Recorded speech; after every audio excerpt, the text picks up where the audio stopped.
దేవుని సమయం ఆసన్నమైనప్పుడు అప్పులు కాదు, రోగాలు కాదు, ఏవి అడ్రస్ ఉండవు. ఇందాక విన్నారుగా సాక్ష్యాలు. క్యాన్సర్లే అడ్రస్ లేకుండా పోయినాయి.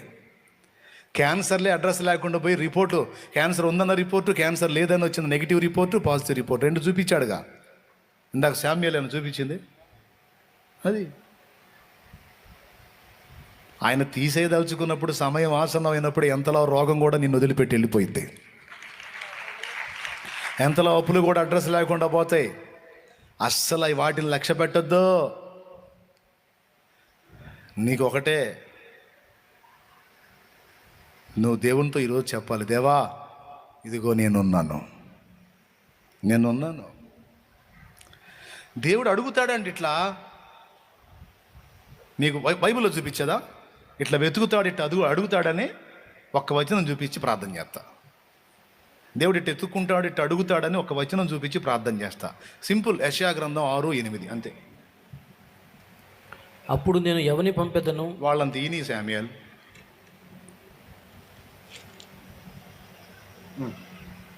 ఈ కాలుతున్నాయి. యెషయా గ్రంథం 6:8. అప్పుడు నేను ఎవని యెషయా గ్రంథము 6:8. అప్పుడు నేను ఎవని పంపెదను? మా నిమిత్తము ఎవడు పోవునని ప్రభువు సెలవయ్యగా వింటిని. అంతటా నేను చిత్తగించుము, నేనున్నాను, నన్ను పంపుడండి. ఎంత జాలిగా అడుగుతున్నాడు ఆయన. నాకెవరున్నారు అన్నట్టు అడుగుతున్నాడు చూడు దేవుడు. ఎవని పంపేదను?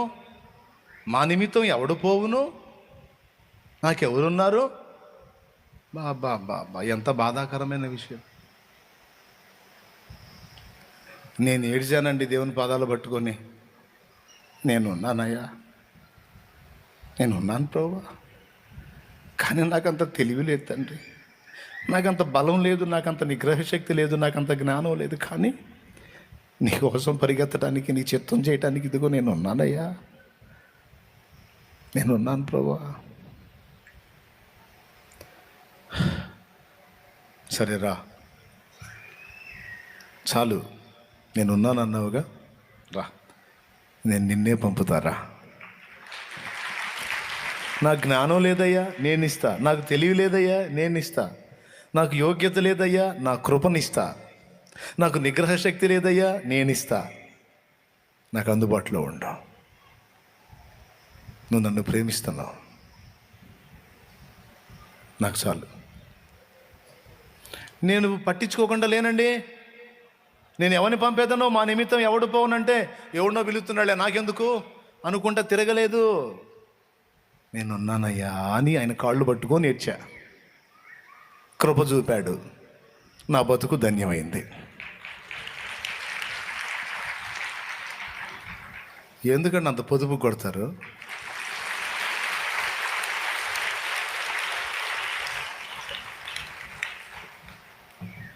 ఏదో మొదలుపెట్టి కొడుతున్నారులే, అయిపోయేటప్పుడు నీళ్లు తాగుదాం నేను అనుకుంటే,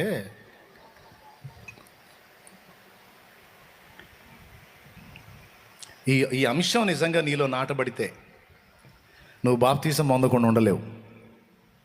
ఎందుకంటే సమాజాన్ని వెలిగించాలి, కుటుంబాన్ని వెలిగించాలి అంటే ముందు నువ్వు వెలిగించబడాలి కదా. వాళ్ళందరినీ పాపాలలో నుంచి, శాపంలో నుంచి, సాతాను కట్లలో నుంచి బయటికి తేవాలంటే నువ్వు ముందు బయటికి రావాలిగా. అవునా? నువ్వు బయటికి రావాలంటే ముందు నువ్వు బాప్తీసం పొంది పాపాలు కడిగేసుకోవాలిగా. ఈ మ్యాటర్ నీకు అర్థమైతే నువ్వు రక్షణ పొందకుండా నిన్ను ఎవ్వడూ ఆపలేడు. ఈ మ్యాటర్ నీకు అర్థమైతే నువ్వు సేవ చేయకుండా నిన్నెవడు ఆపలేడు. ఈ మ్యాటర్ నీకు అర్థమైతే నువ్వు ఆత్మని రక్షించకుండా, సువార్త చెప్పకుండా, ఆత్మల కొరకు భారం కలిగి ఉండకుండా నిన్నెవడు ఆపలేడు.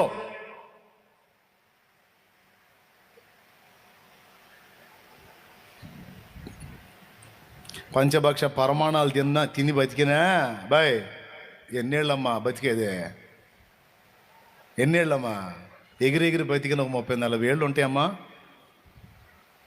ఆ తర్వాత ఇక అంతకు మించి బతికినా కూడా బతుకంత దరిద్రం. వాడు దాన్ని ఈడు తిట్టి, వాడు కొట్టి, ఆ ఉన్నది కొద్ది సంవత్సరాలు, అది కూడా అన్నీ బాగుండి దేవుడు అవకాశం ఇస్తే బతుకుతాం, లేకపోతే ఎప్పుడు ఎగిరిపోయిందో తెలియదు. చిలక బతికేది 4 రోజులు. ఎన్ని రోజులు అక్కాయ్? ఎన్ని రోజులు అన్నాయి? 4.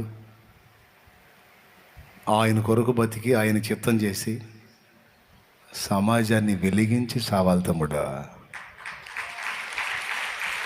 నువ్వే తాగుబోతువై ఉండి తాగుబోతులనే మారుస్తావు తమ్ముడు. నువ్వు ఆ తాగుబోతు జీవితాలు మార్చబడాలంటే నువ్వు అందులోంచి బయటికి రావాలి.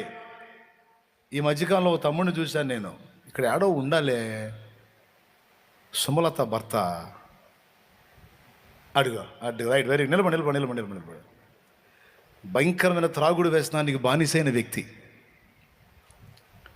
ఈరోజు ఆ జీవితం మార్చబడి ప్రభువుని హత్తుకొని ఒక దీపం అయిపోయాడు దేవుని కృపలో.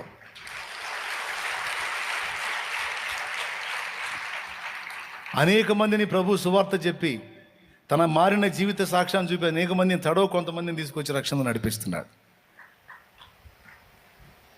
ఎంత ఆశ్చర్యమో. ఇంకొక బ్రదర్ని చూశాను నేను. ఆ బ్రదర్ అయితే నాకు తెలిసి ఇప్పటికి 70-80 మందిని కలిసి ఇచ్చాడు. మనిషి చూస్తే పిచ్చోడ్లాగా ఉంటాడు. ఏడున్నాడు, ఈ మధ్యలో ఏడో ఉన్నాడు. చాలా మందిని గద్దించాడు. అసలు జీవితాలండి, మనిషి చూస్తే మళ్ళీ పిచ్చోళ్ళలాగా, కానీ వాళ్ళు సమాజాలకి దీపాలయ్యారండి, దీపాలయ్యారు.